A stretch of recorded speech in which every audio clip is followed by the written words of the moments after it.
લોકસભા ચૂંટણી પહેલા ચૂંટણી કમિશનરને લઈને મોટા સમાચાર સામે આવ્યા છે।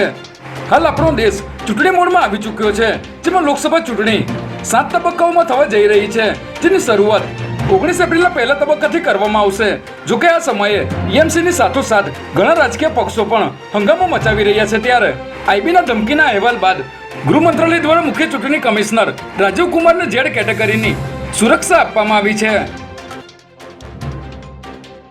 નરોડા વિસ્તારમાં થયેલી એક વૃદ્ધાની હત્યાનો ભેદ ઉકેલી અમદાવાદ ક્રાઇમ બ્રાન્ચની ટીમે હત્યારા અજય રાણાને ઝડપી લીધો છે, જેમાં આરોપીની પત્ની સેજલને તેમના વડસાસુ ચંપાબેને પોતાની જાણ બહાર જ બીજે પરણાવી દીધી હતી અને 4 વર્ષની દીકરીને પણ તેને નવા ઘરે મોકલી આપી હતી, જેની અદાવત રાખીને આરોપીએ ચંપાબેનની હત્યા નિપજાવી હતી। ત્યારે પોલીસે હત્યાનો ભેદ ઉકેલી આરોપી અજય રાણાને ઝડપી લઈ નરોડા પોલીસને સોંપ્યો હતો।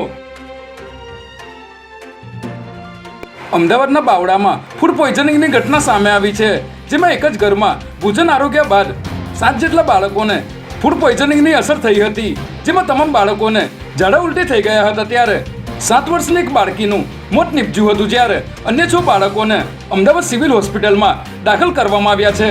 અહીં ઈંટો પકવવાના ભઠ્ઠામાં રહેતા એક પરિવારના ઘરે રાત્રે ભાત ખાધા બાદ તમામ બાળકોને ફૂડ પોઈઝનિંગની અસર થઈ હતી।